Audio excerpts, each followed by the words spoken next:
Recording in progress. Jump inside the sub and buckle on in. Open your mind, because it's time to dive into 1. the deep end. The deep end. Welcome to the deep end. The deep end. The deep end, bro. Yeah, brah, deep end. Deep man. Too deep, brah. Hello, guys. I'm Stephanie. And I'm Stephanie, and welcome to episode 11. Right before we started recording, we got into a conversation about some of the struggles both of us have been going through and how we feel like the universe is testing our resolve and our commitment. Dude, that shit was so good. You didn't record any of that? I hadn't hit it yet. Oh my God. I know. Now that I think about it, there's no recording in progress.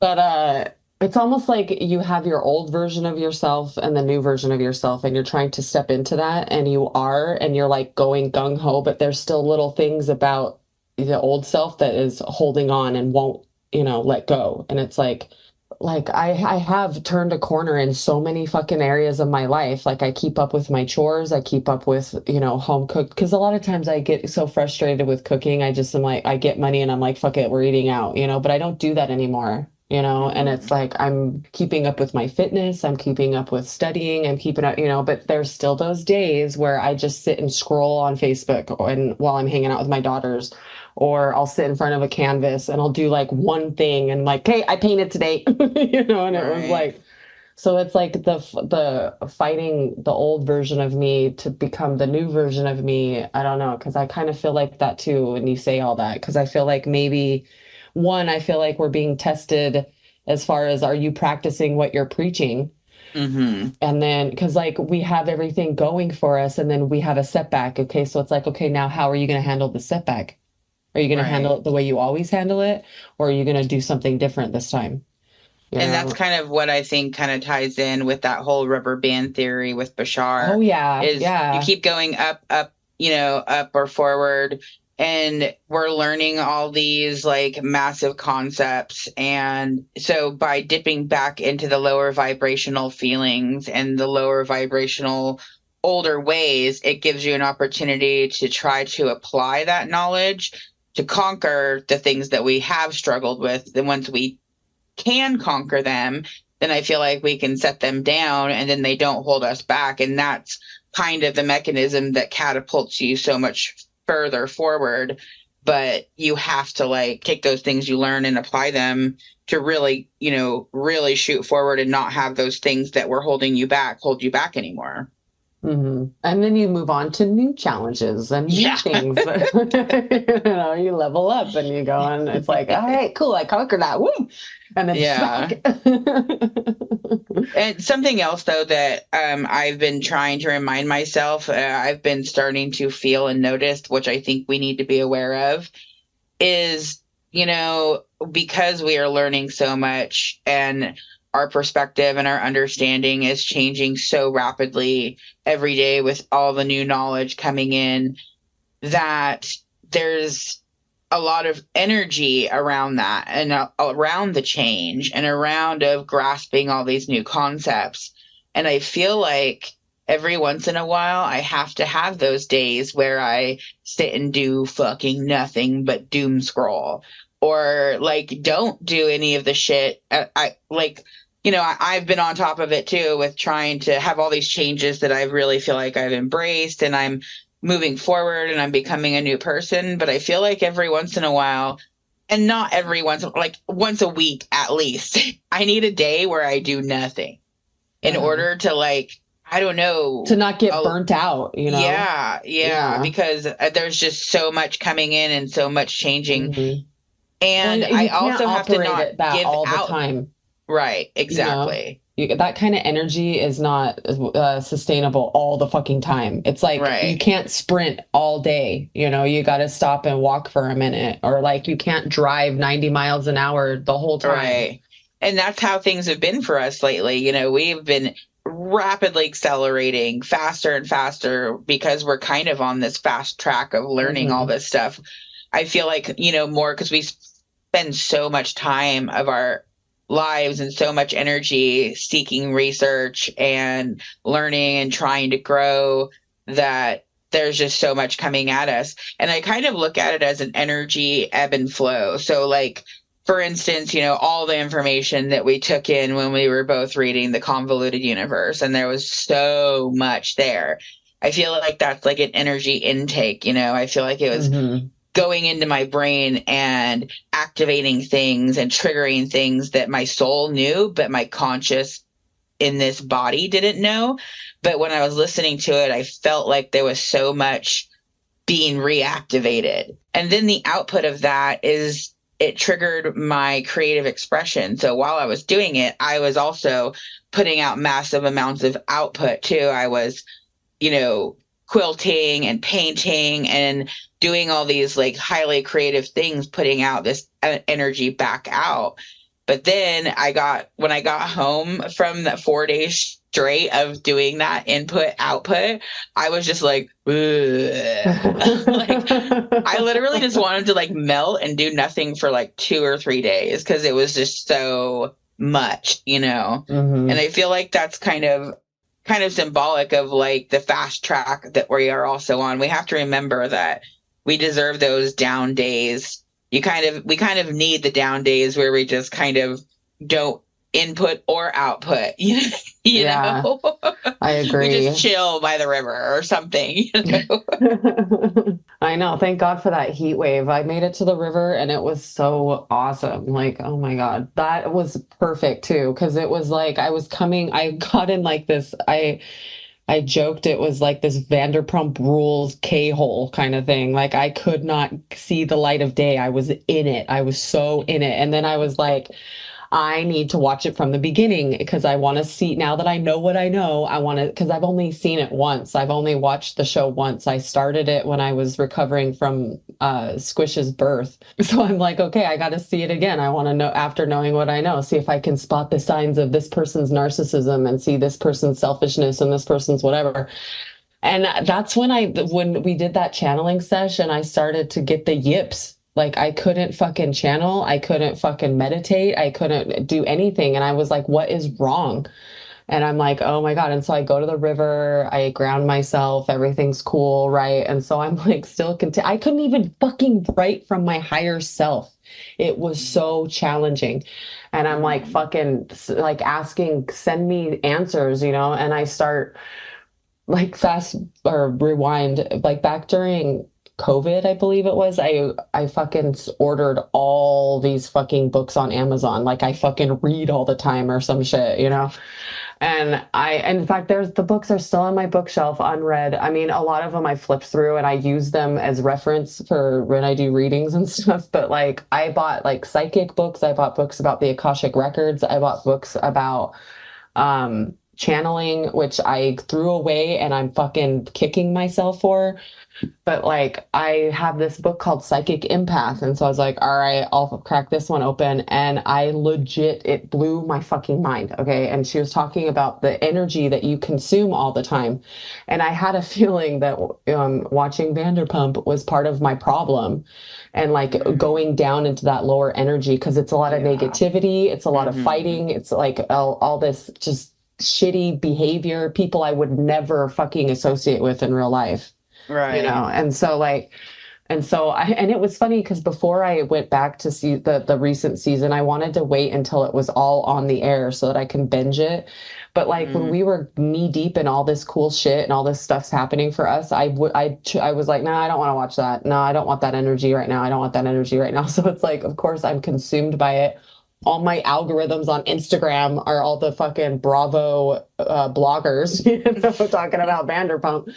And I sent a picture of it to my friend. I'm like, oh my God. I was like, I am obsessed. Look at my algorithms. And so I was like, that's what happens when you like surround yourself in the lower vibrational stuff. It starts to consume you and it starts to affect everything on the outside, right? And so I'm reading this Psychic Empath book.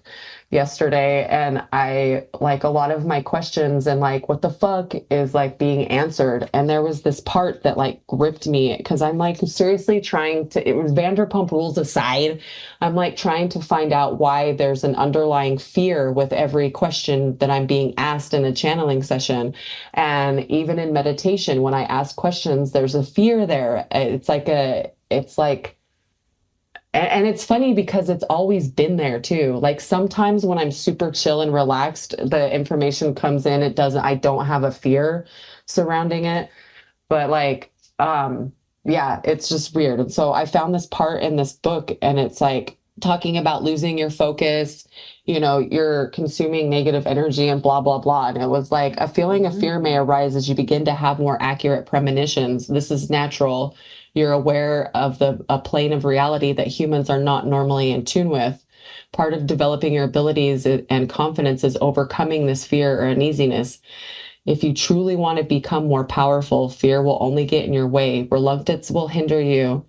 It's true that not every prediction will be a positive one. You may foresee relationships ending or a loss of money or death, and you must accept that these are all part of life. You must be ready for the negative premonitions as well, which that doesn't apply. I don't mind that. Like that's a part of life. I get that part, unless it's like, someone very close to me. I don't want to fucking know that, I was shown Chad's death before he died, and it was rife with symbolism. So I didn't quite like, it's like looking in hindsight, I'm like, okay, that was trying to warn me about him, dying. But like, I think the fear is like, I feel like all of a sudden my gifts will just drop out and nothing will come. And so I feel like I have to fill in the gaps, I feel like these answers have to come from me. And so it's like, I feel like we're on this precipice of like doing major things. And so it's like, I need to get out of that headspace and allow what is coming to happen, like allow my muscles, my, psychic muscles to strengthen and to grow because there's like deeper shit because like going into the Akashic records, that shit was like, that's a whole other level of channeling. Granted, when we got there, I was welcomed back. And so I would assume I go there when I do my readings and check out people's books, because they told me I'm there all the time. But like, I don't know. I don't know where the fuck I was going with this and how to culminate this. But like, you were talking about consuming, lower vibration and television. And how it completely fucked me up and gave me the yips. Yes. Yeah. Yeah. And I've noticed that a lot. Well, I've just been more aware of like how I feel whenever I watch certain shows, and any kind of shows that have to do with, lower vibration storylines like killing, kidnap, murder, I know, rape, I call that those kind of stuff. I call those loosh harvesting shows. They harvest your loosh. Yeah. Like I have a hard time with it. My husband or my ex-husband and Max got into on HBO, The Last of Us or some shit. I can't remember. But like, I refuse to watch that. I'm like, no, I'm good. I don't like my loosh harvested. And they laughed at me and rolled their eye, oh, whatever. But I'm like, I don't know. I just have something against that show. And then I start reading about people talking about it online. And I'm like, see, they're harvesting your loosh. See, I'm right. I'm not watching that shit. Yeah. And then I go and watch Bravo. But that's another thing is like, I noticed it wasn't just going and watching, lower density shows. It was like everything. I stopped focusing on my practice, like my fucking journal.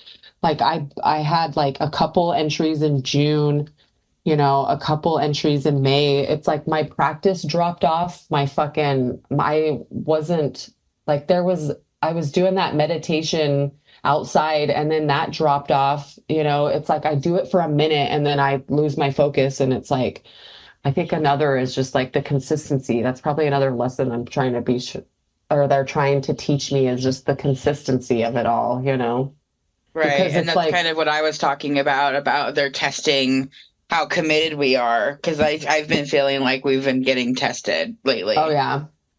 Because like the spiritual practice is important, just like, working out, like I'm doing this awesome workout routine now. I'm having fun. I'm finally seeing results and shit. And it's like, you can't just work out for a second and expect to have a fucking dump truck fire booty. You know what I mean? You have to like Why work not? at it. God damn it.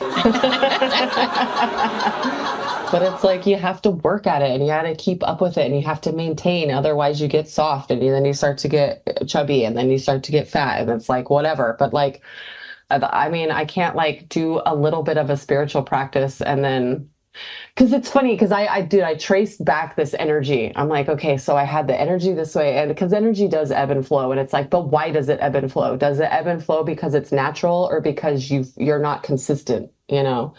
And so it's like everything. Yeah, but you picked also up- have to remember you're human and you've been going through some very human things in your life also that I know, probably and if it contribute to wasn't- that. Exactly. If it wasn't for my spiritual practice, holy shit, I would be so fucking, everything would be so different right now in my life. Cause like, Yeah.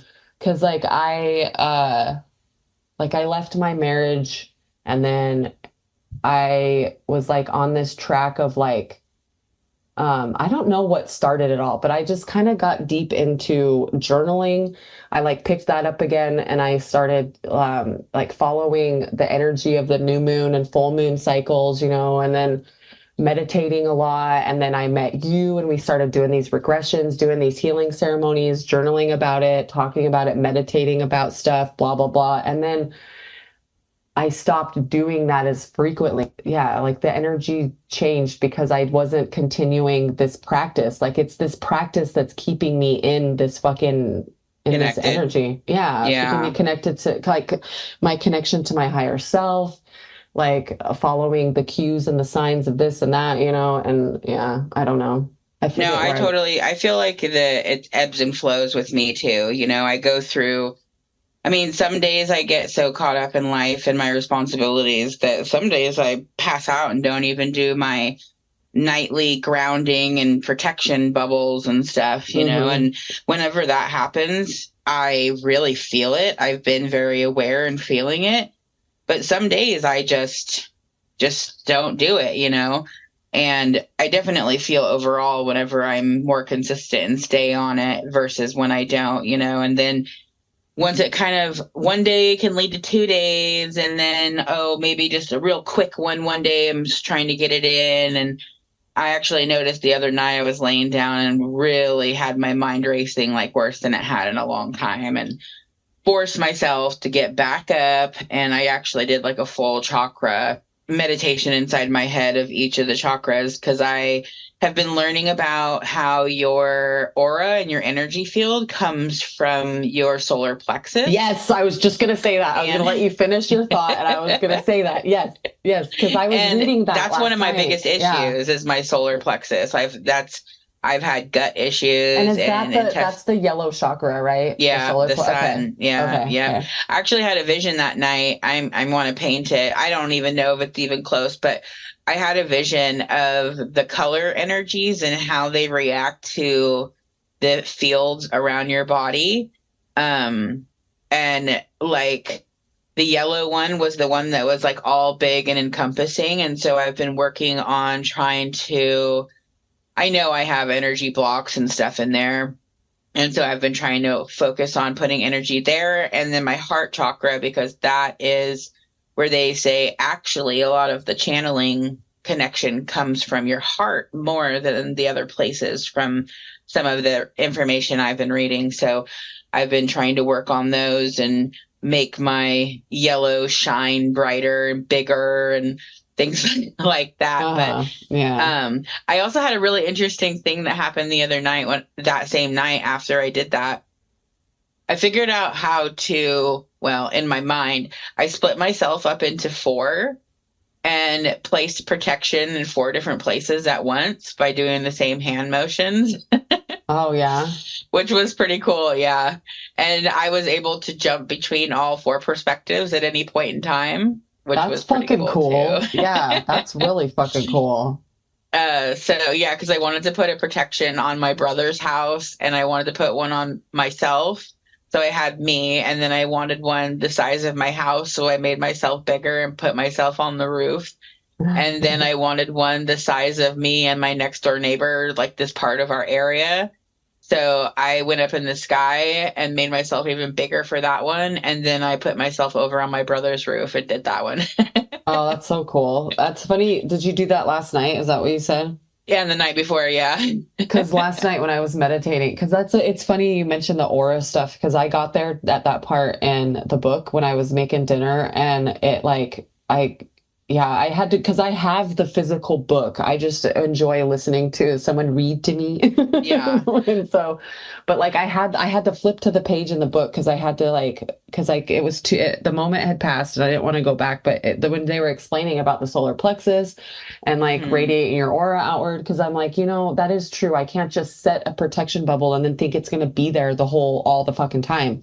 Because I always just assumed that that's how it works. But like in meditation last night, there's like a device, an energetic device I placed in my backyard that puts a bubble around my whole yard and my whole house, my yard, everything. Because like I have chickens that I got to protect too, because they're really cool. And then I did the bubble around I do my dogs neighborhood. too. Yeah. And like I had to reset the bubbles around me and my kids, and I have bubbles around people I care about. And so it's like, yeah, and I had to reset all that stuff. And so it's like you have to keep guarding yourself, and yeah, every day. I do it every day. I try to do it morning and night, but if not, every night. Like, well, I really try to. I need to do one, and you need to do one for me on Monday, because I'm fucking terrified of this Uranus-Mars conjunction to the fixed star Algol. It's like, I don't know. It's hitting my north node, which is your fate point. And I have a dentist appointment that day that I have to drive to. And they're talking about like car accidents, like, where do you have to go? To fucking Beret Dental. No, okay. No, just to the place in Eureka. Yeah. Right, I just gotta go to Eureka. But I'm like, I am seriously contemplating canceling the appointment or just not showing up. I can't just not show up because they're really great. And like they fixed everything that was wrong. Like my teeth are perfect now. And so, which is funny because when I first went in there, they're like talking to me about fucking dentures and shit. I was like, I just need some fillings. Like, can you just fill the fucking cavities? Oh which they did. Everything's fine. My teeth are great. It's great, whatever. But like, I think they want me to have a night guard because the damage was from grinding my teeth. But that was back when I took Adderall. Like, I don't take Adderall anymore, and I'm not stressed out like I used to be. Because I can tell when I grind my teeth, my jaw hurts the next day. And I don't think I grind my teeth anymore. So it's like, I'll get a night guard, but I don't think I need it. Like, it's literally like, yeah, like I think it was because of the Adderall and just the stress, like my fucking life was a mess. Like it was, I was like, I look back on even just like pictures of myself back then and like the energy around it. It was just, I don't know. I was a fucking mess after Chad died. Like everything flipped upside down. I just want to go give her a hug and just tell her to relax. You're enough. You don't got to be this for anybody. Just focus on school, which I did. That's all I cared about was school, and my son. But like, yeah, that was a shit time. Sure. But anyway, what was I talking about? I need to edit around that. I gotta edit around that. What were we talking about before that? I have no idea. But yeah, anyway, I'm gonna need a protective bubble on Monday because I just want to drive there safely. I don't want to go too fast. But it's like I could take all the precautions, but then like what if someone flips out in front of me or someone T-bones me or someone, and it hits the fixed star Algol, which is where you literally lose your fucking head, okay? So tell me a little bit more, or why don't we tell everyone? Because I don't know very much what you're talking about. So other people would probably be interested as well. Well, you could be interested, people, but by the time this episode airs, that's true. It'll be done. It'll only be that day, or? Well, you could feel the effects now and a little bit after, but Mars is a faster moving planet, and so I think Mars shifting will change it. However, Uranus is still sitting right there. Your ass is on Algol. Your ass is on your head. Well, where your head used to be. So what does that mean is that something that affects everyone? It's people who it only affects people who have something because Algol it's a fixed star, which means it doesn't move. It's always in Taurus. And it's at 25 degrees Taurus. And so if you have anything in Taurus, Scorpio, Aquarius, or Leo at that degree, or 2 degrees around it, meaning 23 to about 27, then it's considered a conjunction to a point in your chart that has that. Okay. So like I have my North Node, which is your fate point, at 27 degrees, which is 2 degrees away from it. And that matters. And so Mars is like your planet of action. It's the planet of war. It's a warring planet. It rules blood. It rules sharp objects. Okay. But it also rules your drive, your ambition. It's your sex drive even. It's for women, it's who you're attracted to or the type of person you're attracted to. For men, it's the type of man you are, how you make your decisions, shit like that, right? And Uranus is like, it's the planet of freedom, personal freedom. It's also like sudden changes, like the changes that are necessary for growth kind of thing. And so like Uranian transits, people may fear them because it's shifting you, it's shaking you up, and it's taking you and moving you because you're not moving, you're immovable. So it's taking you and moving you forward, like for you. It's like, come on, bitch, let's go. Is there anything in my chart that I should be aware of for this conjunction thing? Yeah, let me pull it up while I talk about it. And then Algol is a fixed star, and I'm not really too familiar with Algol. You'll have to look up the mythology of it all, because let me hurry and add you. Algol is traditionally associated with violence, misfortune, and extreme outcomes. Cool. No, it's funny. That's another thing. If you have shit sitting on Algol in your chart at whatever degree in Taurus, like when shit transits it, that's where you'll lose your head. Like you could have a moment, like fucking a moment in traffic that changes your life. Maybe like, you get in an accident, or there's or you're just, going nuts. Like me, it's my anger. So it's like times when shit transits Taurus, I'm a little more on edge. And it's like, I need to be more cognizant of that fucking energy. So when shit does transit Algol, I could just be like goose, blah, blah, blah, and fucking sing I Feel Pretty the whole way everywhere I go to try to fucking stay calm, That's interesting you say that, because it says it's associated with Medusa, which isn't her whole story, like something tragic that happens. She lost her head. Yeah. Yeah, that's where you get the term lose your head, right? And so yeah, so all that shit's on my fucking fate point. So I'm like, I don't know how to read that, like, am I supposed to just continue and go and drive and be out in the world? Am I just supposed to stay home? Am I supposed to, like, I don't know how to handle that energy, because granted, I'm not worried like I'm going to die. Like, I know I'm going to live a long life. Like, I already know that. I'm not worried about that, but it's like, you could still be alive and have life-changing things happen to you, like even the fact that that's my only vehicle. Okay. And it's like, something happening can cripple this good energy that I have going on around me. Like I'm starting. Do you think your perspective going into it could have an effect on it? That's what I'm thinking, is like maybe just being aware. So, okay, so don't drive as fast. Don't be as aggressive behind the wheel, let others pass, kind of thing. And then I'm like, okay, but what if someone crashes into me? Yeah. But we can't go through life like being afraid of like all that. Maybe it's just like be aware of it. Lead the day with love. Do your best, and know that hopefully, your guides in the universe are conspiring to in your best favor, as long as you are doing what you need to do to lead with love and you're not the one going crazy and flipping out on people. Well, fucking, yeah, because that's another thing is like, should I change the appointment? Should I carry on? Because this is one of those timeline splitting things. So like when I go through my life review, if something bad happens, I could be like, well, what was going to happen if I stayed home? Right. What would have happened if I, but I don't know. I just, honestly, I really don't have a bad feeling. I'm not even afraid. So that's how I think I'm just I'm making something out of nothing. But like, I really, honestly, I feel calm. I feel at peace. It's like, just go to your appointment. It's fine. Like, you're fine. Like your biggest issue isn't what is supposed to happen. Is there anything like massive like thing happening, or is it just a checkup?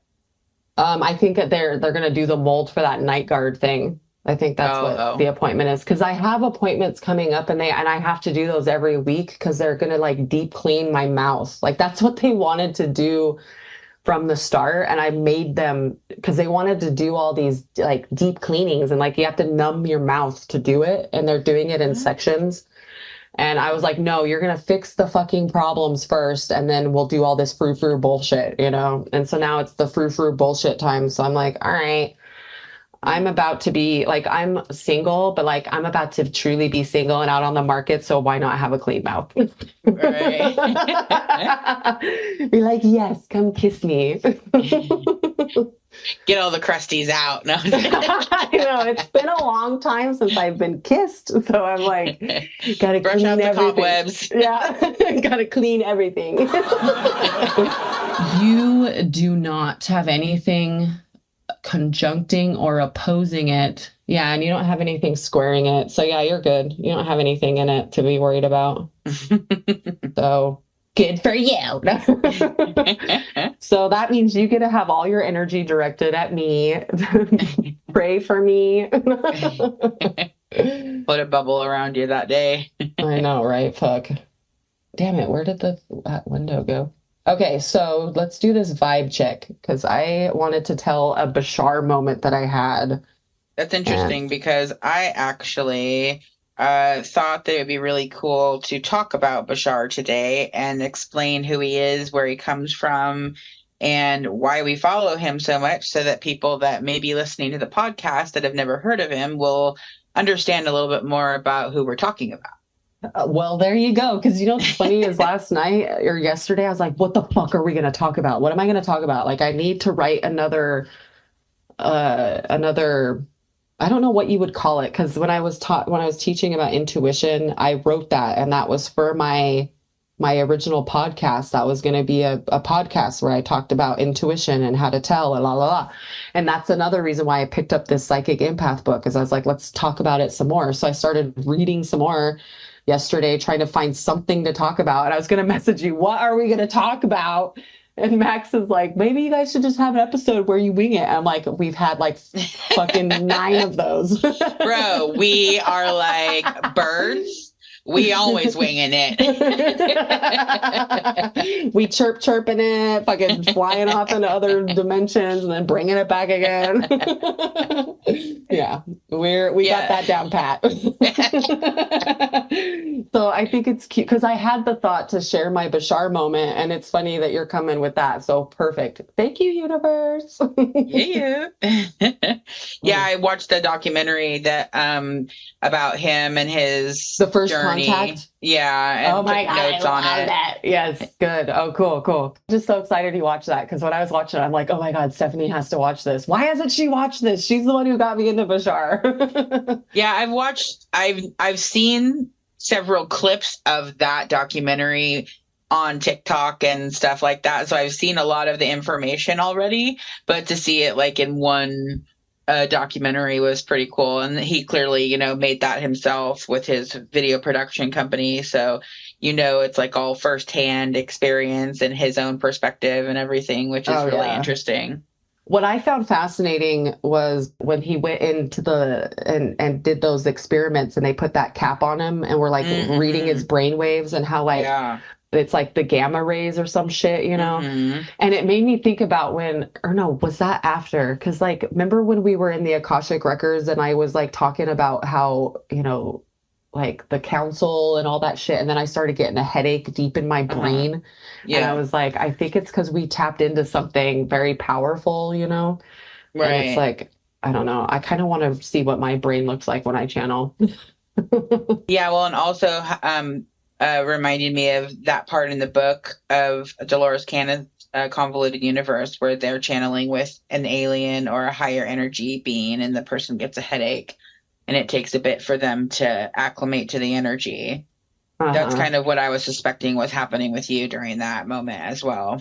I know, because that's when I was like, when I started, because I wanted to text you, but you're not supposed to say that you have the yips when you have the yips. But I'm like, that's stupid. I definitely had the yips, okay?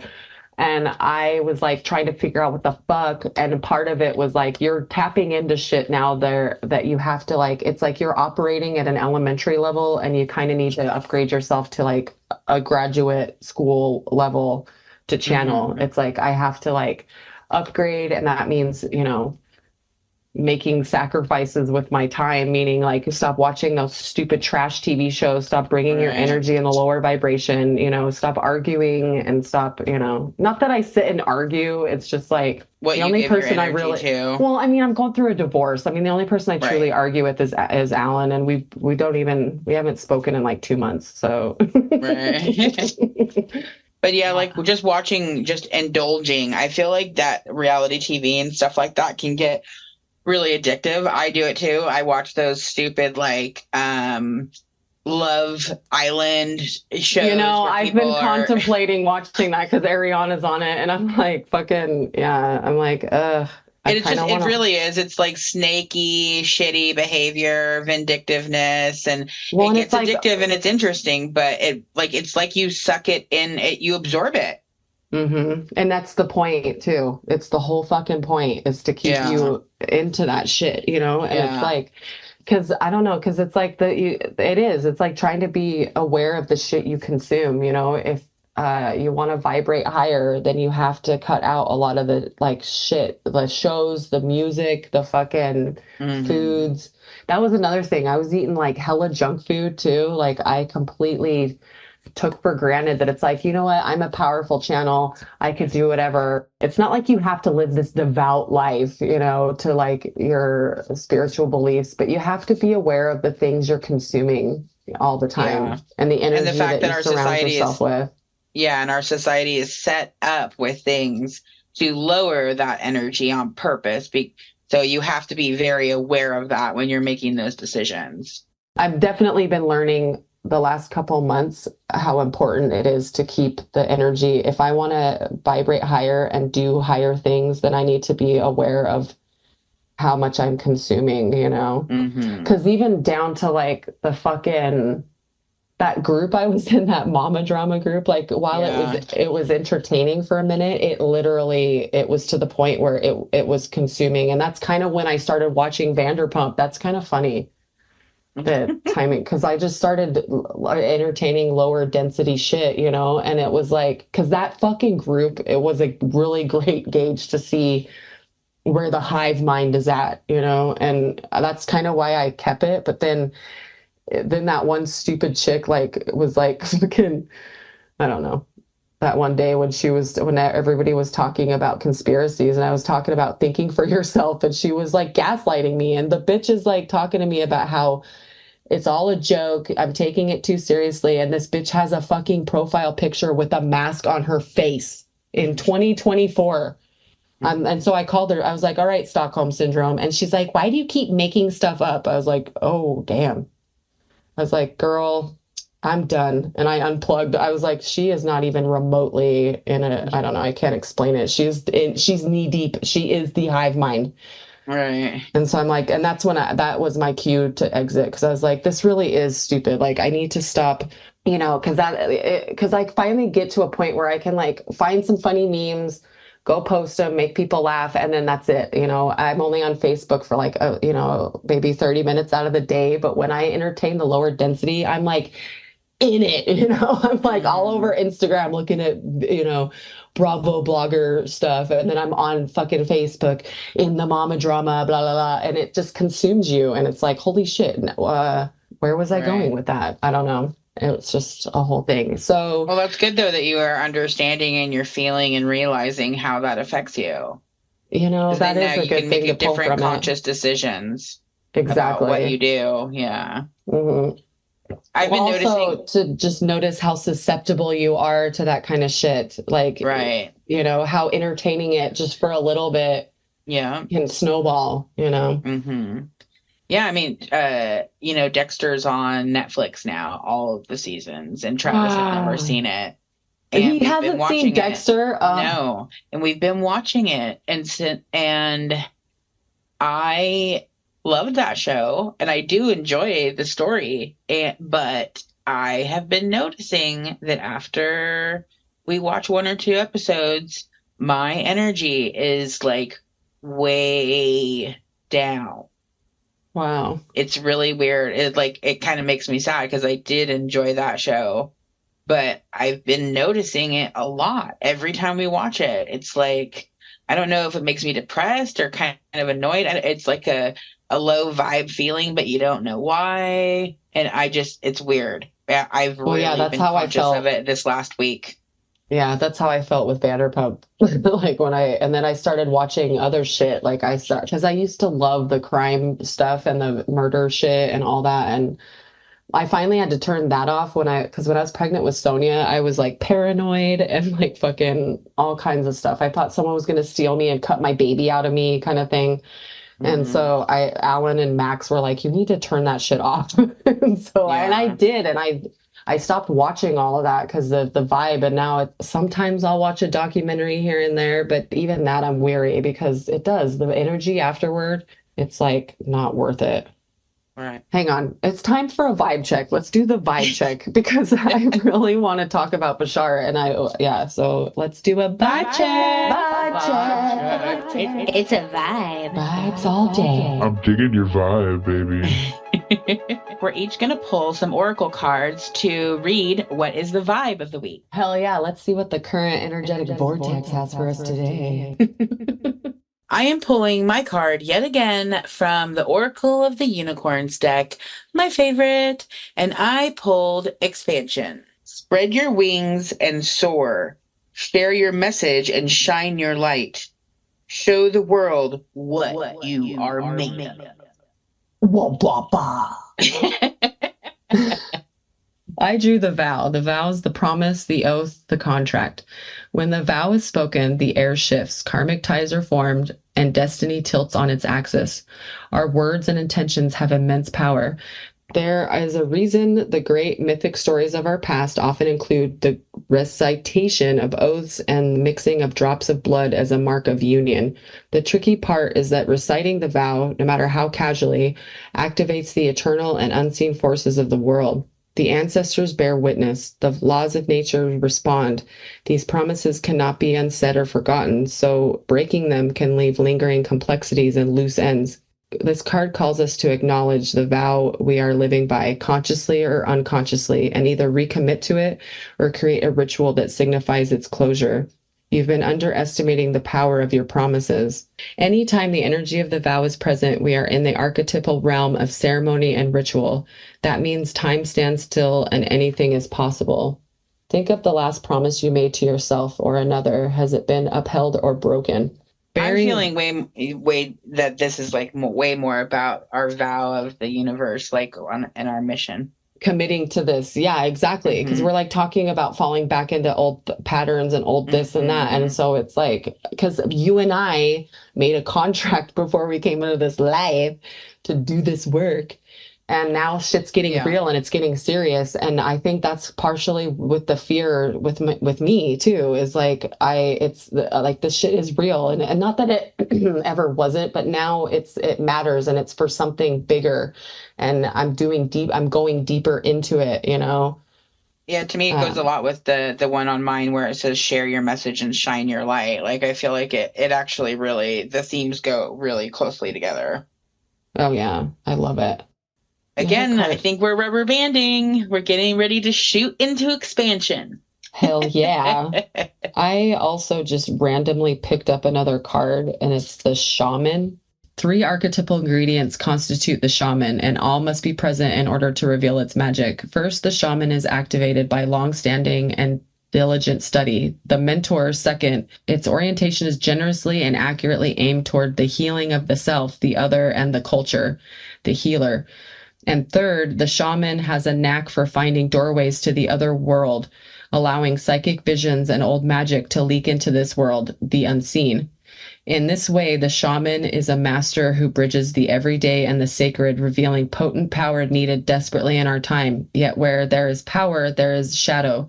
So the shaman must be vigilant in studying their darkness. This card reminds us that the force of healing is ultimately not our own. We must shape it and share it with the world. Okay, the shaman can't be rushed. Working with this archetype requires study and perseverance. Think of it like brining or marinating. The content must permeate every fiber of its being. Contrary to popular belief, the shaman archetype appears in every vocation. Teachers, directors, surgeons, politicians, and poets are just a few of the faces the shaman may wear. You know, I kind of like that one better. That is like totally everything that's been happening lately. I know. Yeah, I like the shaman better than the vow. I'm gonna cut the I feel vow like they out. together. I think I really feel like it together makes a more complete picture. So I should keep them both? Okay. I we'll think keep them so. both. I think, it deals with two major components that we were talking about right before we started recording.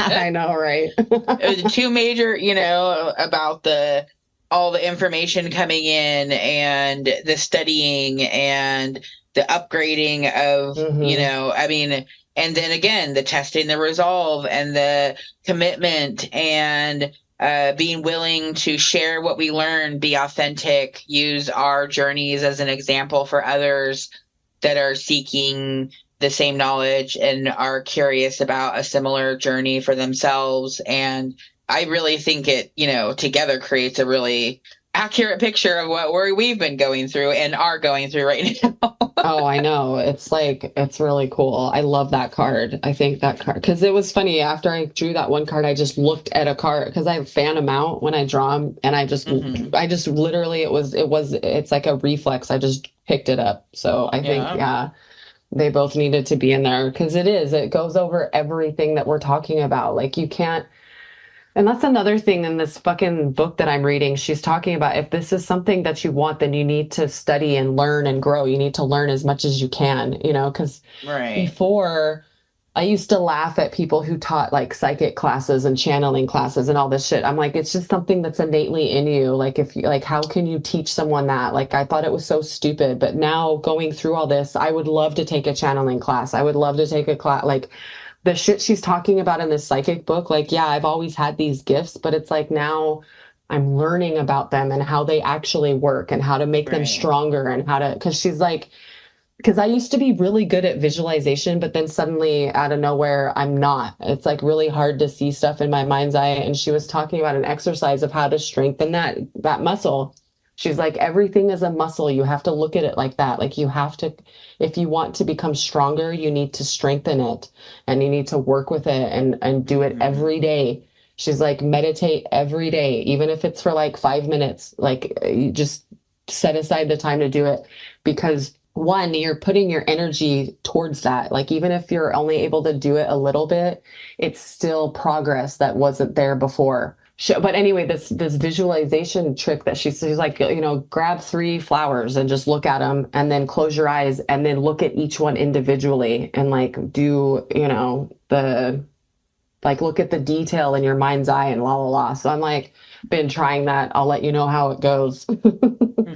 Because I can see stuff in my mind's eye, but it's like when I focus on it, it disappears. And then I switch to feeling it and feeling what it would be like and then I can see it again. And then I focus on it and then I can't see it anymore. And it's like I switch from clairvoyance to claircognizance into what's the other one? There's like, because she says you have them all. It's just a matter of what's more developed than the other. And so it's like I go between clairvoyance to claircognizance, clairsentience to back to clairvoyance to cognizance to sentience. It's like I bounce between the 3. I mean, I have clairaudience, the one where you hear stuff, but that one's not as strong. Like sometimes when Chad talks to me, I can hear his fucking voice in my head, like he's right there. Like one time I was like, dude, I feel like you're just right there. And he comes in closer. He's like, because I am. I'm like, all right. Let's go back into Bashar because this stuff was cool. I had a really cool Bashar moment that I had to talk about, but I want you to talk about Bashar to our listeners so they can, because you know more about him than I do. Okay, well, so for those of you who don't know who Bashar is technically a human from the future. The actual name Bashar, it's like a bringer of information or something like that. Yeah, it's the messenger. Right, yeah. So, but that was the name that he heard in his channeling session. but he went to a channeling class, and the teacher turned and looked at him and told him that there was an entity there to communicate with him and was ready if he was. Yeah. And what was cool is the name Bashar comes from his Arabic. He has an Arabic background, but I forget which country. But he grew up in America. He's born here, grew up here. It's not like he's an immigrant. It has his bloodline, yeah. Yes, exactly. And the entity chose a name that he could relate to, and the one that means the messenger or like the bringer of information or some shit like that. Yeah. In Arabic, yeah. Yeah, I thought that was so cool. So then I'm wondering, okay, well, why did Ricard choose that name? Is that like, what's the Ricard name? Bashar ends up being him in a future incarnation from advanced humans way in the future. They live in a parallel universe on a planet called Essassani. And it was a planet created by the Greys with advanced technology as a place to put the hybrid race, which you've heard us talk about this before, but it's the genetic program of the Greys trying to reintroduce the human genetics back into the Grey genetics because they are us from a parallel universe where they destroyed their Earth and made it impossible for them to reproduce anymore. Yeah, because they exited their feeling and psychic brain and went into a logical society and analytical and all that, and they moved away from emotion and yeah, and so now they're trying to go back to where they still had it, and bring it back, and create something better.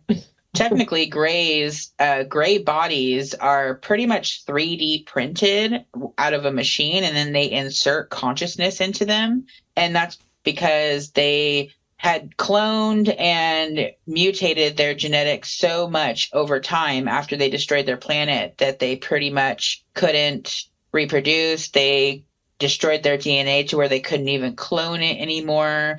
And what was left was just a fragment of what humans were. So they traveled to different parallel universes looking for other humans on other Earths to remix into their DNA. And that's what they are currently doing whenever they abduct humans. And our government is fully aware of this whole genetic program. But in the future, they will take this hybrid race, and they do intend on reintroducing it back into this Earth, was my understanding. But they're going to take this hybrid race and also place them on Essassani, which is a special planet that they created for this hybrid race of mixed Greys and humans. And so Bashar is from that in the future. I'm not sure how far in the future, but currently he is located in a spaceship over Sedona. I think he said, 400 miles above Sedona or something like that, but in a parallel universe or a parallel reality. Mm-hmm. So he can directly channel with Daryl and bring all kinds of information to us, trying to get humans ready for open contact, because humans have to be psychologically and spiritually ready for us to actually have open contact and regular communication with other alien species. If we aren't emotionally and spiritually ready, then they can't make themselves known. Yeah, because they won't, if you have any fear in communicating with them, they won't communicate with you. They don't want to scare you. They don't want you to be scared. They want you to come in love and understanding and curiosity and wonder kind of thing. Because like, seriously, think about it. If you were observing someone or people or even an animal, you know what I mean? And like every time the animal looked at you, they were scared out of their fucking mind. Like, are you going to sit there and try to talk to them? Like I would go away. I'd be like, all right, sorry, bye. You know what I mean? Like they don't want to scare you. Right. And they even talk about, Bashar even says that they have made arrangements to come down and physically meet people on several occasions. And they come and the people see them and run away out of fear, even though they think they want it once they actually see the approach. And when their ships are approaching, they can feel if the people are fearful or not. So the second that there's fear, and I've seen this in other documentaries whenever they talk about people that do communicate with various alien species, that they'll be called in places using the CE5, the Close Encounter 5 protocol of us calling them in for connection and communication. And then they'll come and they sense fear amongst the people that are there witnessing it, and they turn around and leave, because even though they were called, it wasn't the overall feeling of the whole group. Some people's fear were enough to turn them away. Mm-hmm. I've heard that too. And that's like, because I don't know, I think about that too sometimes, because like I like seeing stuff in the sky and everything. When I actually think about all that stuff, it is kind of scary because you don't know what to expect. You don't know, Right. you know, like, I don't know. I still have fear surrounding it, but I do like the idea of open contact. I'm like obsessed with it. And then ever since I found out that I have like a little gray buddy that follows me around and watches me, I like look for him all the time now. But I still like, there's been a couple times when I'm, you know, sitting at home at night, and I think to myself, if he popped out right now and said hi to me, I would be terrified. Like, why? I still have the fear, and I'm like obsessed and want it so bad, and I still have fear. Mm-hmm. So it's like, it's so deeply embedded. I've been trying to figure out how to conquer it so he'll actually come out and talk to me. Yeah, that's how I feel. It bothers me that I have fear around my gifts, because I love channeling and I love doing readings for people, and I love going into their stories and helping them find answers and like helping people that way. I love it, but it's like trying to like what you said, like I want it so badly, but yet I still fear it. It's like, I don't understand that, because I honestly want to ask that in a channeling session, but then I'm like, am I going to trust the information? Am I going to trust myself? And that's like, I don't know. I wonder, because it's like the fear, it's sometimes maybe that's why the answers aren't there. Because like you ask the question and then I wait for the answer. And if there's fear, then nothing is coming, and it's still not coming. So it's like you're manifesting it as you're fearing it, you know? Right. It's making it worse. Yeah. Exactly. And so it's like, I want to dive into it, because like, okay, so I was meditating and I asked a question, and then there was that fear that was there. And so I grabbed it and I was like, what are you, where the fuck, why? And I started to try to pull it open and figure it out, you know? And I got a little bit of stuff, but I'm like, we should try to target that in a channeling session. Yeah, why you have fear around your thing and where my fear comes from, and how do we get around it? Like, how do we, because they say the way through, you know, or like, you know, something about like your destiny is through your biggest fear, you know what I mean? So let's dive deep into it and, you know, see what's on the other It could side. be because it means so much. Like, it's so important that you're afraid to mess it up, or afraid, but I am, yeah, exactly. Yeah, it is. Like, I'm afraid that it's not like, because I gaslight myself about this stuff all the time, but like our channeling sessions is the proof is in the pudding. Like, listen to Right. the pudding. Like, it's fucking, the synchronicities are like, you can't deny that. Yeah. And it's like, and the healing ceremonies, that first fucking healing ceremony, there is no fucking way I could have ever come up with that shit in my imagination. Right. Like, I fucking was even trying to direct it myself even, and that I couldn't get to what I wanted. But there were things going on around me, and it was like, just stop. What's happening? Well, something you need to remind yourself of too, you're not creating things, because how many times have you thought something was one way until we got in there, and then you see something totally different? Every fucking session. Yes. So every fucking if you were session. creating it yourself and making it up or whatever, then you would be like, oh yeah, exactly what I thought. Da da da da da. But that's not the case. There's been several times where you have proven your own theories wrong by seeing something that showed a totally different story. That's where I think you also need to remind yourself too. I know, I forget about that every fucking time. That simple fact, because Salem did not go how I thought it was going to go, not even remotely how I thought it was going to go. And Japan, you didn't know shit about that when we went into there. Mm-hmm. Exactly. Like, and the fact that my grandma was my mom on Maldek. Yeah. Like, that's wild to me. I've never met this woman. She died before I was born in this life, you know, but I know her. Okay. Mm-hmm. And what also is weird is she came to me in a dream and introduced me to this guide of mine who turns out to be my Japan dad. but she introduced me to him right before I was leaving for the military in this life. And in that life, the military was a theme, right? I was a fucking samurai and I was working out my anger from being murdered in the life before, you know? And I remember he came to me when I was pregnant with Max. I still don't understand this symbolism, but he came to me when I was pregnant with Max. I was reading him Dr. Seuss and I was fumbling because hello, that shit's hard, okay? And so, but I saw him in my mind's eye leaning up against my bed and he was just hanging out, listening to me read to Max and was like laughing when I'd laugh, you know? And I still don't understand what that symbolism, why he came to me at that moment and made his presence known. I don't know, but like that was one, but it's all centered around the military, okay? Those two guides, the symbolism with it all, you know, it's like, it's crazy to me. Even the synchronicities, like I bet you, okay, so remember in our last channeling sesh, we discovered that I was a fashion designer and my mom was too. And we were in Paris together and then I opened a shop in Paris in that life. And I was wondering who is that mom? And I got the vibe because like I was told by a psychic years ago that my grandma and my mom, me, a daughter that I'm going to have, and my mom's grandma, we all incarnate together a lot.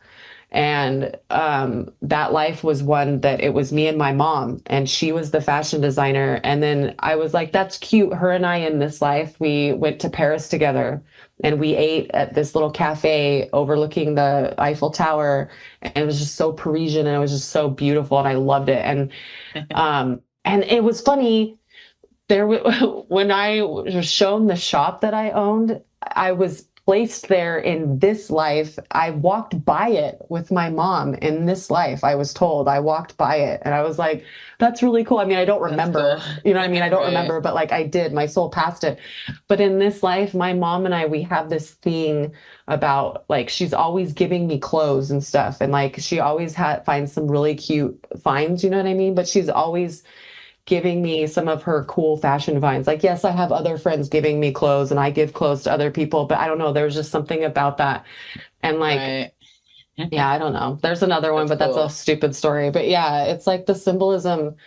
That's the stuff to hold on to, I guess. And well, and another thing too, like when you've asked questions to me, like sometimes if the answer is not, it's like the wrong answers don't come. Nothing's there. I don't see anything. There's no information being given.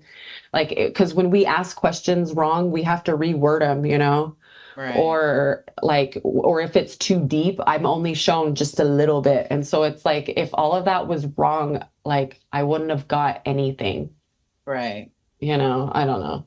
I have to constantly remind myself all the time, but anyway, in the next channeling sesh, we definitely should like ask about that. Like, what the fuck is that? And how do we circumvent that? Right.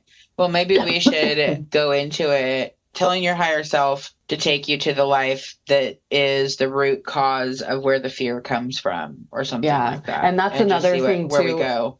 We also need to reword that Chiron question too. Like we have to find the root cause of that issue too, because that's supposed to be like the deepest wound, you know? Uh-huh. And I want to know the life where that should happen. Because like I understand it in this life, but I want to understand like the origin story. Because obviously if you have something so major, like I wonder if they're affiliated. Maybe they're connected. Possibly because they're both about communication. Yeah. You know, and like in the past life, I was ridiculed. I was told I was stupid, you know, like even in this life, Which one was that? There wasn't a life. I was just, I was just told about instances in my past. So perhaps it spans multiple lives. Mm-hmm. Because the placement is retrograde in my 12th house. And so retrograde means it's a deepening of it. It could be from a past life. And in the 12th house is past lives, past karma, shit you're bringing with you from other lives. And so it could be a bunch of things because Gemini is also not a one sign. It's a dual sign. It's a multifaceted sign. So it's probably taking stuff from many different areas, you know? Yeah. But, like we figured out when we were working in the Akashic records during that channeling session, we're finding that lifetimes aren't necessarily experienced in a linear fashion. They're more experienced in clusters. and you can have several lifetimes with a similar theme going on at the same time or very near around each other.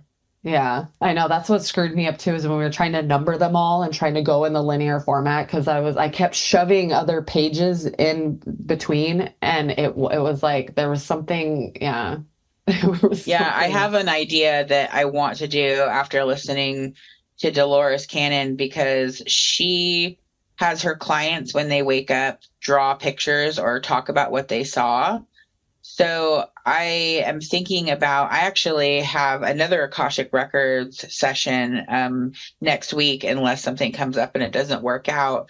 And I want to try this with you as well, but I want to ask them to try to show you a visual. If we don't experience our incarnations as in a linear format, can you show us a sort of a visual to help us understand, like a diagram of how they are experienced, and see what comes out, like for you to remember it and be able to draw it, kind of a thing? Oh yeah. I can draw what I'm seeing right now. It's like those diagrams in school where it's like you're to do what the fuck are they called? It's like cluster.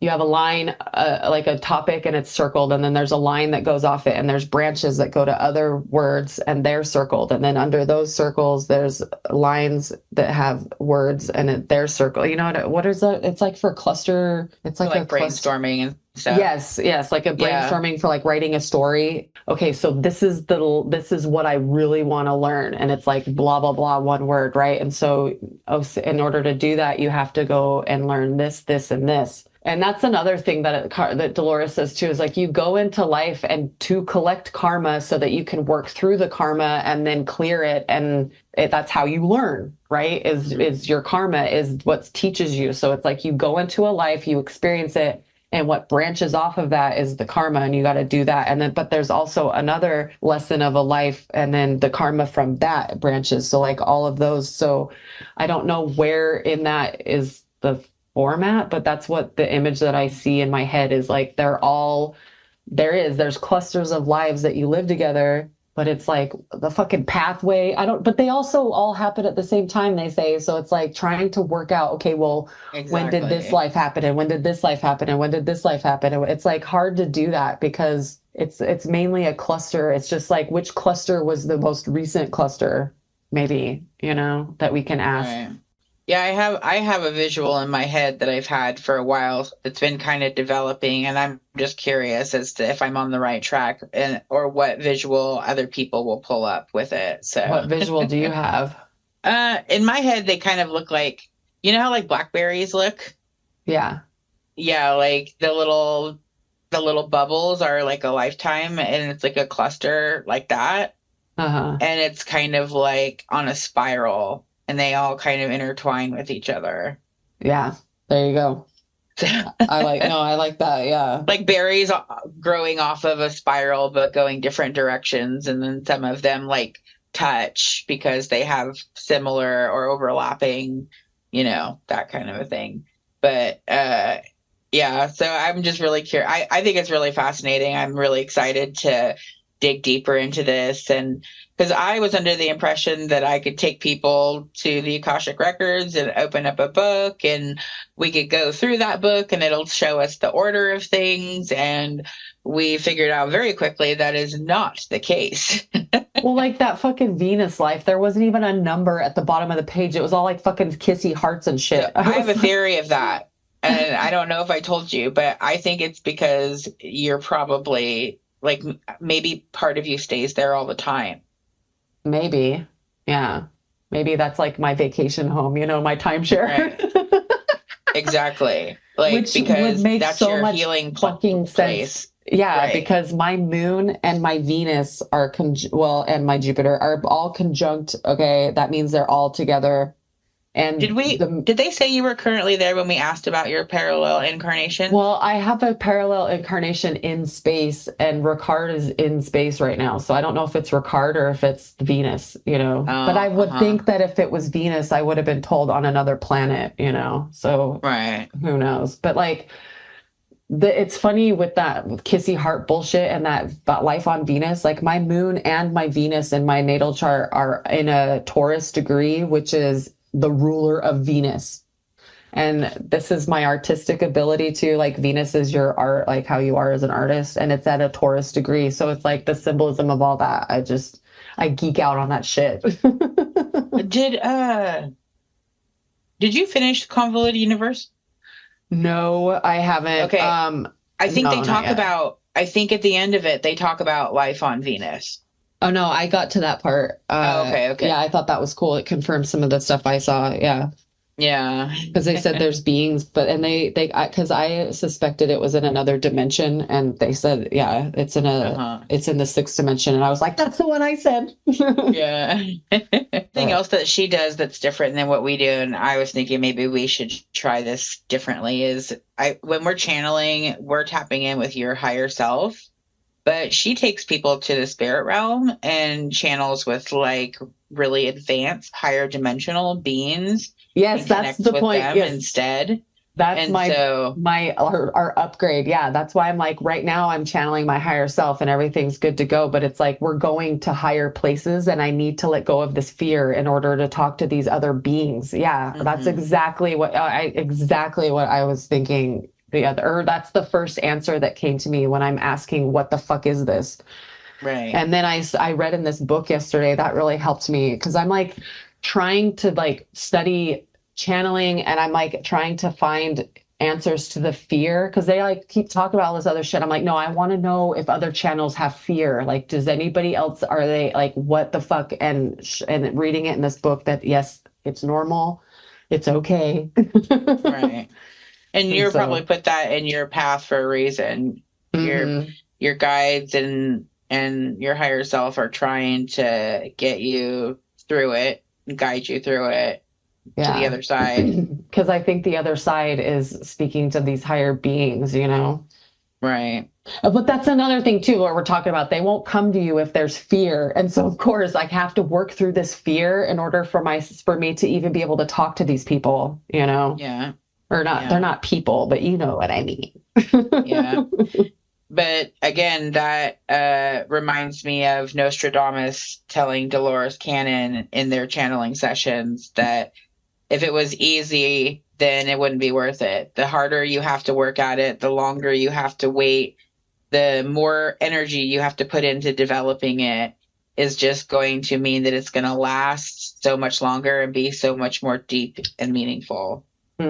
That's so true. Yeah. That's another thing that I kind of kick myself, because I took for granted these gifts, you know, like you really do. In order to like really do something and be something with it, you have to work for it, and you have to learn about it, and you have to be good at it. And even though it's a spiritual gift, doesn't mean it's just going to come to you naturally and just like, well, it does come naturally, but you know what I mean? Like, I'm not going to be like this huge fucking like Edgar Casey kind of guy, you know? Yeah. I mean, we both are probably capable of like really, really massive, amazing, you know, revelations. We just have to work at it. You know, like you said, it's like a muscle we have to exercise and develop. And we learn so much every single day. Just like going through like school. Like I feel like I'm probably like in the 6th grade right now, and I need to go on to like junior high and high school, and then go off to college and then graduate school. Right. And put effort into it every day. Exactly. There for a while, I was like kind of sat stagnant and like did my brush the surface, really light meditation, and was just kind of floating along before we got really like deep into the stuff that we've been doing. And it makes such a big difference to be putting your effort into constantly growing and seeking knowledge and learning and seeking solutions for the challenges you're going through, as opposed to just kind of floating along and just, I was kind of in the whole mentality of, oh, I'll just trust the universe. I'm just along for the ride. Yes, mine too. And, but now I'm in a different era of, okay, I need to like forge. I feel like I'm in the forest and I'm collecting all of my knowledge, and it's up to me to go to the different places to collect what I need to collect, you know, and so now is the time that's been our vibe check cards. We got the forest, and then there's the shaman, which goes and collects knowledge and from other beings. Yeah, it's like all of it's coming full circle.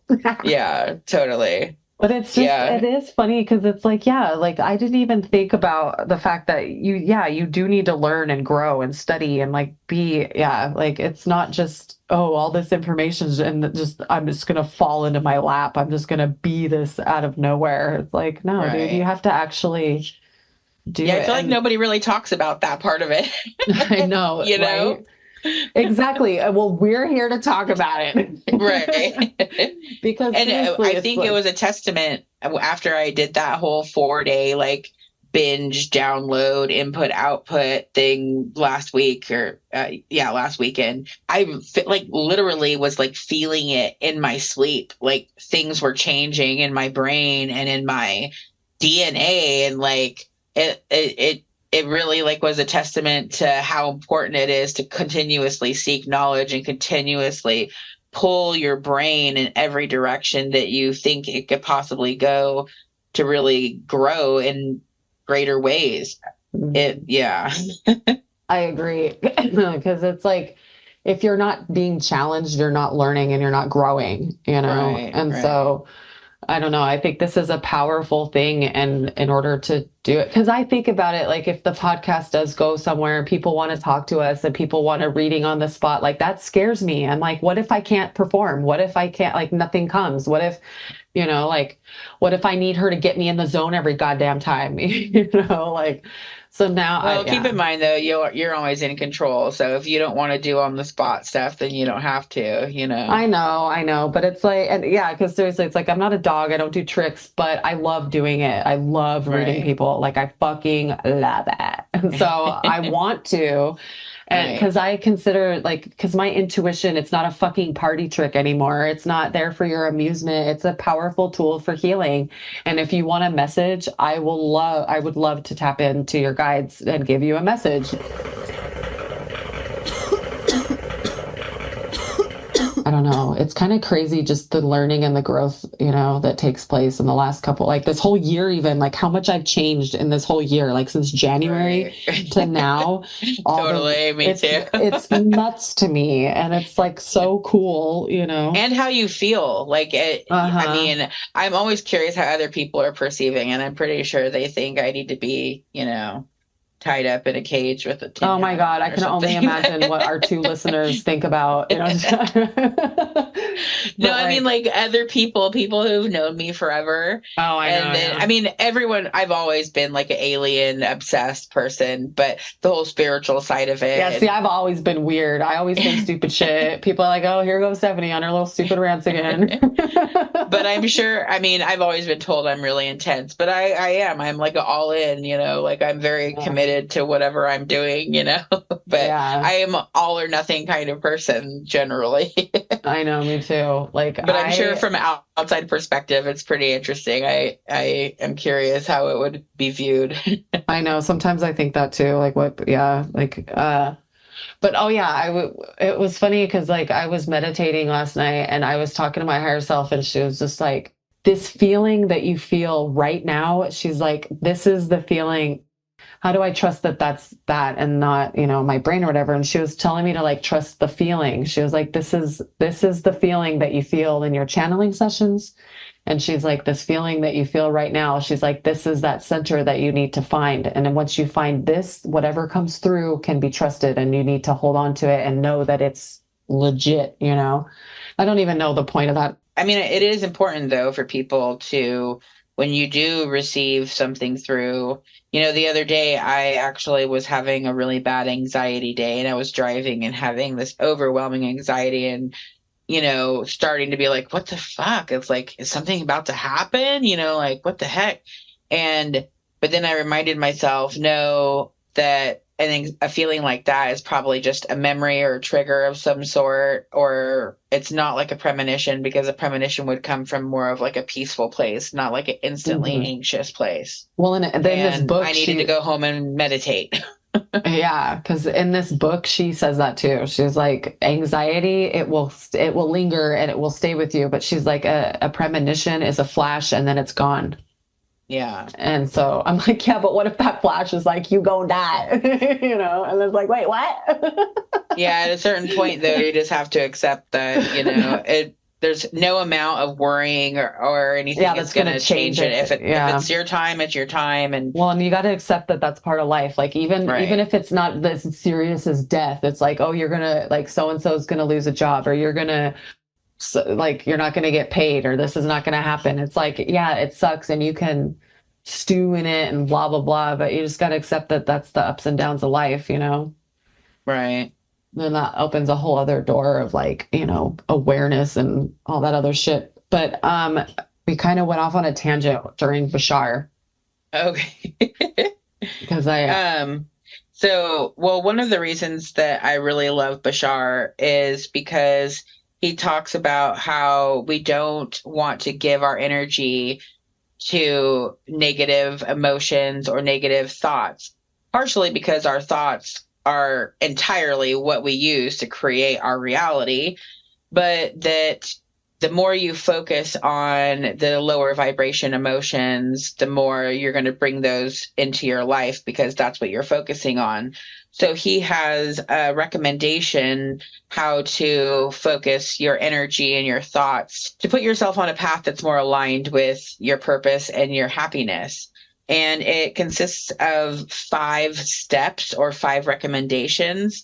And once you understand them and incorporate them into your life and start to see them happening around you, it's actually really awesome and amazing. And it makes you just want to do it more. I just figured I would share the 5 steps. So no, that's perfect because it segues perfectly into my Bashar moment. So yes, please share it. So step 1 is always act on your highest excitement or passion in every moment you can. So in any given moment, you want to consider what could I do right now and what option has the most excitement in that moment, and then try to act on that. Number 2 is you do this to the best of your ability. Take it as far as you can until you can take it no further. And of course, he means in legal or ethical ways, but you just put all of your energy, effort into whatever your highest excitement is at any given moment. Maybe your highest excitement is your garden. Maybe your highest excitement is writing a book. Maybe your highest excitement is vacuuming the floor. But whatever you're doing at any given moment, always do it to the most of your ability and follow any kind of passion or excitement to the very end. But number 3 is you do this without any expectation or any insistence on the outcome. He explains that the reason you're supposed to do this without any expectation or insistence, now you can have an idea of what you would like the outcome to be, but oftentimes whenever you're acting with passion and excitement, the energy is going to manifest into something even greater or better than what you were expecting or you thought. And oftentimes what you were expecting or what you thought is a different path that's not nearly as great as if you just allowed what naturally occurs to happen to happen. Yeah, because energy matches energy. So yeah, if you act with passion, then you get passion.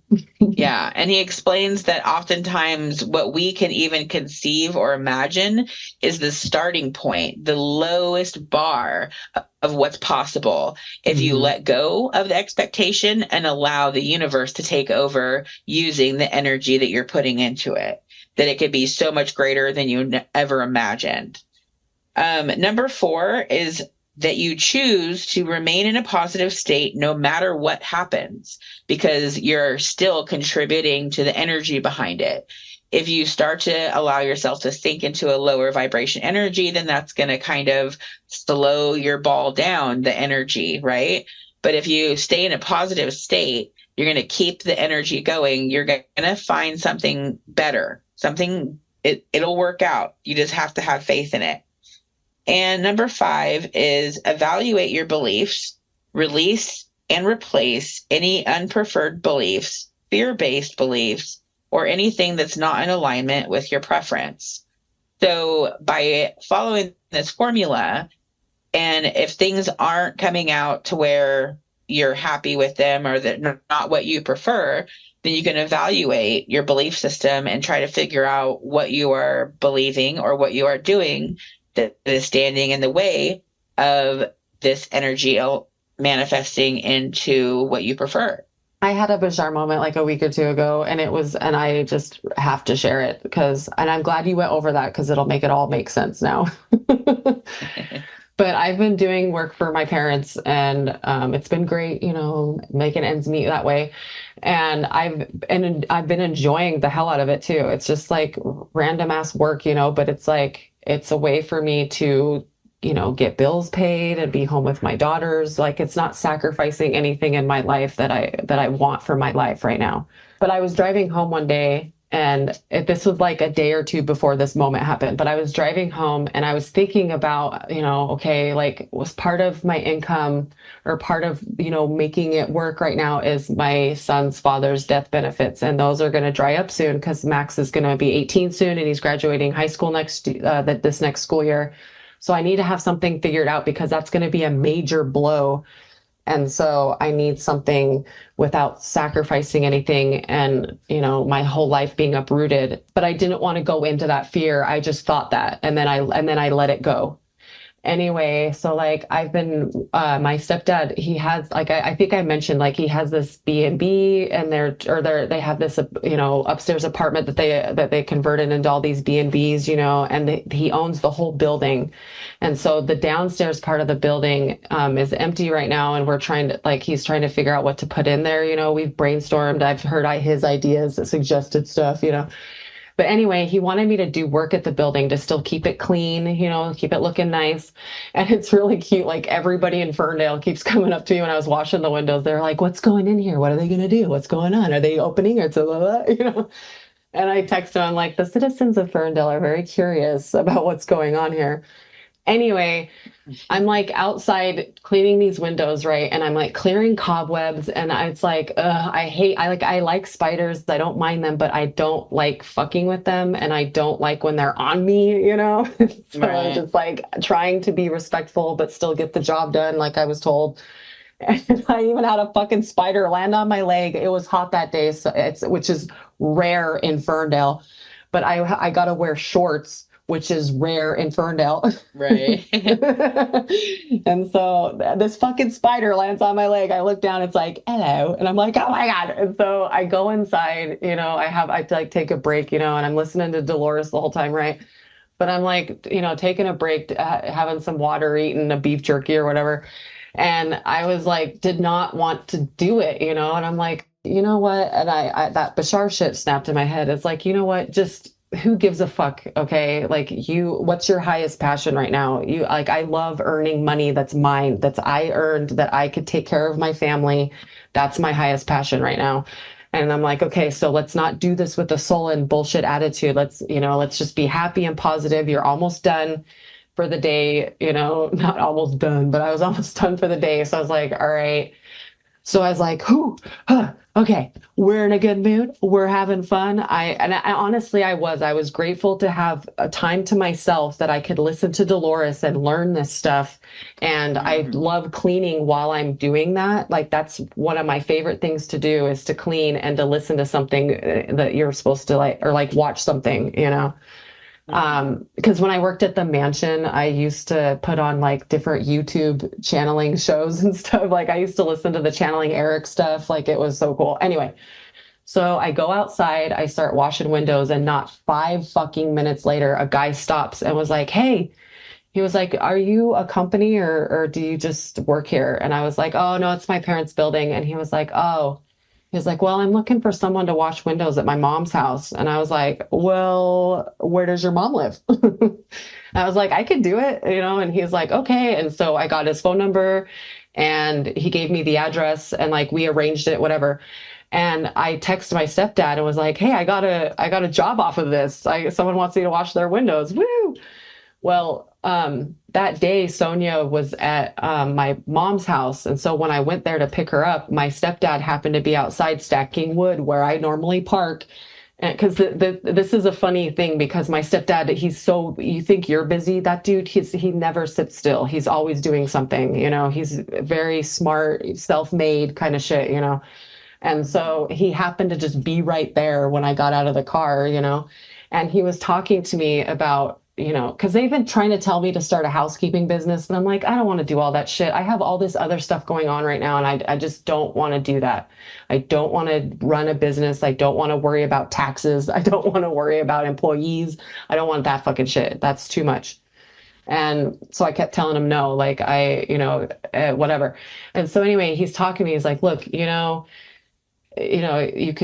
you could have something where, you just have a few clients here and there, and you could have your schedule this way. And he was like explaining all this stuff to me. And he was even like, I have people that I could send to you as clients. And I was like, well, really? And so I was like, you know what? That's not a bad idea, because I could set my schedule. And he was telling me how I could have employees, how I could pay them and still earn the money, so then I could really have my freedom. And he was just talking about all this stuff, and it made so much fucking sense. And I'm like, you know what? I'm going to fucking do that, because I need something right now. And I actually enjoy cleaning. It's funny. I enjoy cleaning other people's home more than I do myself, but I still love keeping my place tidy. You know what I mean? Yeah. And I was like, this is a perfect opportunity, because I could still listen to all these audiobooks while I clean. Because while I did that guy's windows, I was listening to Dolores the whole fucking time. Mm-hmm. And so it's like, and I remember when I told you about it, you were like, is this something that you would be passionate about? And I'm like, honestly, I feel like it's something that I love, that I'm not sacrificing anything to do, and I could still learn and grow while I'm doing it. Like, I can have the financial side of my life taken care of, and I can have the freedom to be whatever the fuck I want and do whatever the fuck I want. Yeah. Which sometimes whatever the fuck I want is to go clean. I do love that. It's so meditative. But anyway, when I showed up at this guy's house, I finished the outside windows, and then I went inside, and him and I talked. It's like a small house. So him and I talked the whole time I was cleaning the windows, and he was asking me if I do like interior cleaning. And I'm like, it's funny you should say that. I was like, my stepdad kind of talked me into doing this for a business. So yeah, like I could totally come do that. And I booked my first client, And awesome. and it was like, it was funny too. Like because I went to you, I was like, what do I call myself? What do I call this? And then you're like, just call Steph. I was like, I fucking love that. So to our humble area listeners, I am starting a housekeeping company. Just call Steph at 707-572-1300. Hit me up. So that was my Bashar moment. Cool. So now not only have I got something figured out, like, because I wondered the day or two before all of this happened, like, what am I going to do? But I didn't worry about it. I didn't spin out about it. I didn't have anxiety about it. I just put that out in the universe, and then I got a fucking solution, like, literally. And I was open to it. I wasn't like, I actually listened to my stepdad, because he talked to me deeper about it and really explained what it would be. And I was like, you know what? That's actually not a bad idea. And so I marinated on it, and I made my business cards. I just got to get them printed out. But and I'm going to pay my son and his friend to go around the neighborhood and because Mike was telling me, he was like, find houses where they have like, you've seen where they have like other services going on, like lawn care, because then, they're used to paying for stuff and they might need that, Then he's telling me like the types of neighborhoods to go to, like obviously go to the upscale places, because they're used to paying for that kind of stuff, Right. And so I've told Max, I was like, go skateboard in this neyborhood, and put these business cards out for me. But yeah, I'm excited about it, because it's something that I can totally like, because I have all these visions for the future. I want to take my kids and see places. Like, I definitely am still going to homeschool them, and I want to take them places and see the world. And like, because I was very blessed with travel at a young age, and I'm excited about like doing this, because then, I can have that. It's a means to have that. Yeah. Yeah. And the flexibility of being able to have your own schedule, and you choose when you're available and when you're not. Exactly. Has been such a because huge it doesn't difference. sacrifice this. It does not sacrifice this. I still have the time to sit and record this with you and edit, and now we pass it back and forth and share the editing duties. But I can help edit and then master it, you know what I mean? Like, I'm still involved in this. I'm still can be involved in my art, and I'm still involved with my girls. And so like, that's something that I've really learned the value of, with not being at the casino, it took so much. I feel like you have to find a job that is going to be conducive to the energy you want to live your life with. Exactly. And so by me being like more of an art teacher and getting my bills paid through, that kind of a form is more conducive to creation and being in a meditative, creative state and a positive environment. And usually, the other people I'm around are really positive and enjoying themselves. And whereas the casino would suck it all out of me so that I was constantly like in energy recovery, is what it feels like looking back on it now. But I feel like that's a really great, like you said, cleaning is really meditative, and it allows you to also do the intake of seeking knowledge while you do something that you can also financially gain from. And then you also have the control of it. It's like the best of all the worlds. Exactly. Because it's really exciting for you. Because I kept telling my stepdad, I was like, look, I'd rather just work for somebody and just do that. I don't want to run a business. He's like, no, you don't want to do that, because then you're only going to be getting paid an hourly rate, and you're not, and you're going to have to constantly be working in order to break even, And I'm like, no, I was like, yeah, that's true. He's like, because he's like, let's say you charge $50 an hour. Well, you can have an employee and pay them $25 an hour, and you get paid on that job too, still. Or you can decide to do the whole job yourself. He's like, or you could do a day rate or a monthly rate, if you have a set client, or if your clients want you, weekly, bi-monthly, blah, blah, blah. But when he broke it down that way, I was like, dude, yes, because he's like, now you can have the freedom to see who you want to see and then hire out somebody to do the other stuff, which I have a friend in mind because I keep telling her to start a company and I'll be her employee, but I'm like, all right, fine, I'll do it. Right. But it's like, it gives me the freedom to still have my life the way I want it. Exactly. Yeah, like I love it. That's awesome. So yeah, whatever you need done around your house, just call Steph. Yep, I'll be there. Just call Steph. I like it because it has a Better Call Saul vibes. When you're like, just call Steph, I thought of Better Call Saul. Well, no, the funny part, I literally was like thinking of names, and I was like, I can make it look spick and span. I'm like, Spick and Steph. And I was like, oh, wait, no, I can't say that. Oh, no, yeah. That's funny. I know. I was like, no, I can't do that. That's not a good one. That's when I text you. I was like, what the fuck? I was like, because you're really clever with that shit. So I was like, what should I do? What should it be? And I'm like, I asked it out loud. I was like, what should she call her podcast or her what should she call? You're like, it's called The Deep End, and you're on it. I'm like, what should she call her cleaning service? And then immediately that name was just like, bam, like yelled at me. Oh, I love that. No, it just came like immediately, and nothing else came at all. Well, yeah, because you even asked me, you're like, what do you think of first when you think about what your name is? I'm like, honestly, I keep going to my name, but I can't think of anything clever with my name. And then yeah, you said that. I was like, yes. I love it. It's cute. Yeah, totally. Well, that's all the time we have for today. My bladder says it's time to go. I have a quilt I need to go work on. Dude, that quilt is sick. Oh my God, I can't wait to see I'm what so the excited one. For it. One of these days, I watched my friend do it, but totally different color palette. She brought it to the last retreat, and I was like obsessed with it. I loved it so much, even in her color palette, which it was like earth tones. And I just had to do it in this color palette. I'm so excited. And I'm teaching this class in November to a bunch of people here in Eureka on a 4-day event. So trying to master I want it. to go because I've always want to learn I love quilts, and I want like a nice quilt that's just mine, because everybody else around me gets gifted quilts. I'm like, hello. Right. And so I'll totally pay you. One of these times you'll have to make me a cool quilt like that. Yeah, I kind of go through spurts. I go through spurts where like right now where I'm like really inspired and have a project I'm really excited about, and I'll like sew a whole bunch. kind of like I did at that retreat. I sewed literally till like fucking 5 a.m. by myself every night.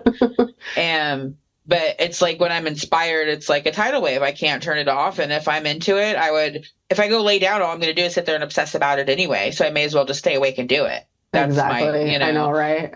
I can't turn it off until I'm done. And so if it means 5 days straight of sleeping 2 or 3 hours a night until I get the project done, then so be it. That's just how I work. No, I love that. But so. Yeah, but, if I didn't have small children, I would be like that too. Yeah, I really would. Yeah. Like, I wanted to paint last night, but I'm like, I'm so fucking tired, and I have to get up at it's like Squish's schedule, Yeah, like, totally. she rules the house right now, and she knows it too. Yeah. So I haven't sewn, but prior to this, I went through several years where I didn't hardly do any at all. So I kind of bounce around. I haven't been doing hardly any photography, and last year this time that's all I was doing. So kind of ebb and flow in and out of my different, your little tentacles are going on different rocks, Yeah. Did you know that all 8 tentacles have their own brain? They have 9 brains. No way. Yep. I was watching a documentary about them. They have a brain in each tentacle. I think like close to the base. I'm not quite sure exactly where it is. And then they have a brain in the base, like the main head part. No way. That's cool. And that's interesting. So is it like the same consciousness in each brain? Obviously it has to be, because it's like, oh, I regress to a life where I was a tentacle. Right. I hated the guy next to me. It's really interesting. Right. He's an asshole. It's really fascinating. And the whole documentary was talking about how octopi have never evolved at all. They came here like in ancient times and in their fully evolved form, and they've stayed in that form. They're aliens. Right, exactly. But I mean, technically, all life forms are alien. Well, no, I know. I was just joking. Like there's like the feline aliens. There's the insectoids, the reptilians. What if there's like octopus ones out there? Octopussies. That's really interesting. Because I have tattoos on my arm. And my 2 original alien tattoos is a gray alien shooting at an octopus that's in its own spaceship shooting, and the octopus has a bazooka that it's shooting back at the gray alien. But it's really interesting that I mean, this is, God, I got this tattoo like 15 years ago, and I was like, got an octopus in a spaceship shooting, That's like, fucking cool. I know. Isn't that funny how that works? It's like you get something and then later, way down the road, the symbolism. Later. Yeah. Like, it's like, I've had moments like that in my life too. Like with books, with art, with music, with movie. Yeah. All that shit. Yes. I love that shit. I geek out on that shit. Like the Aztec life, and my wife was murdered before and that picture. And I sent you, I have 2 different things that I have. Gasped at that picture. I was like, oh my God. I was like, I have what? a t-shirt that I got, and then I also have a pillowcase made out of fabric of like an ancient Aztec man carrying his dead woman. Yeah, that shit made me. I got the chills so hard when I saw that. I was like, holy shit. I know. I love that. Because that shit right there is why I need to stop gaslighting myself. Because how the fuck could that be? Yeah. I don't know. It's just so cool. And to anybody who hasn't heard any of the listeners that hasn't heard the Aztec story, she was a male. His wife was murdered, and the whole story of the avenging of the murder in the village and blah, blah, blah, blah. So it ties deeply into her past life. Yeah. If you're curious, listen to it. The full audio of that is over on my Quantum Healing with Steph Green YouTube page.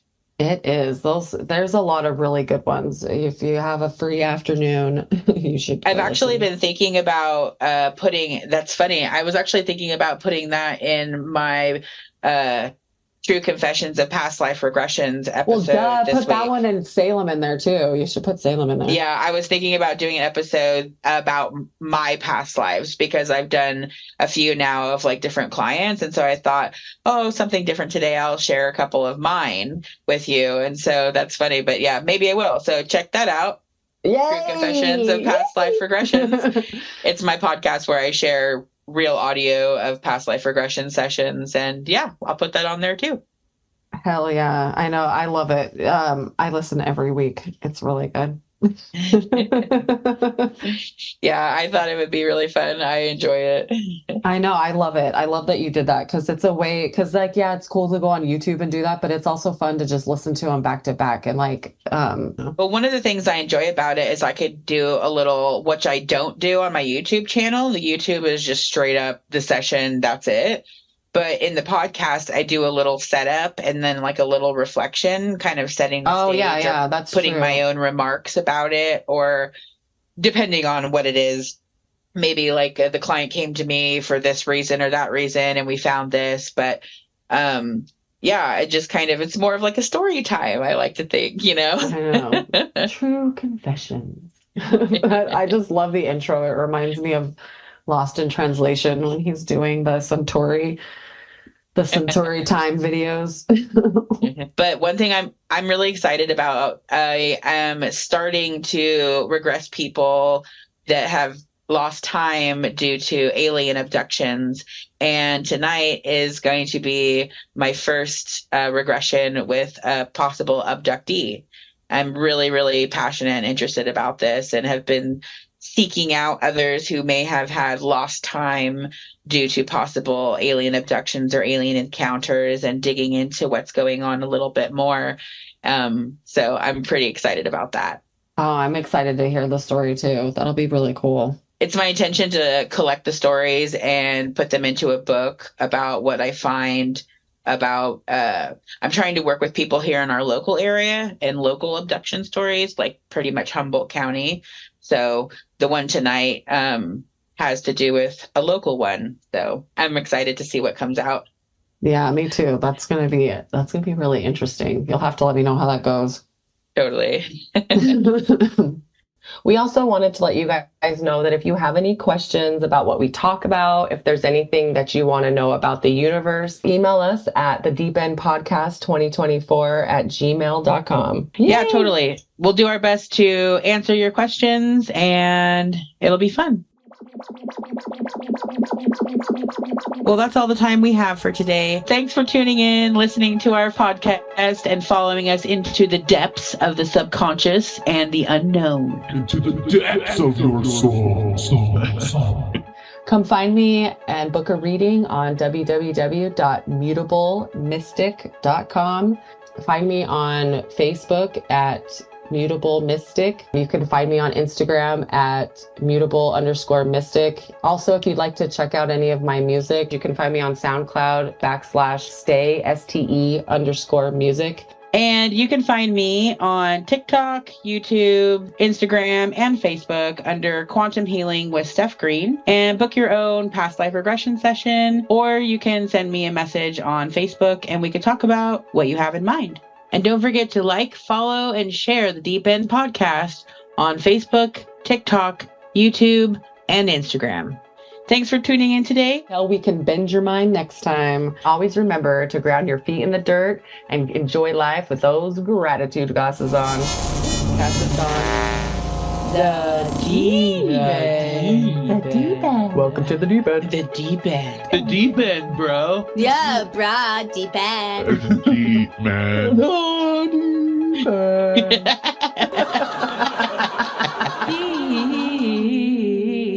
End. The Deep End.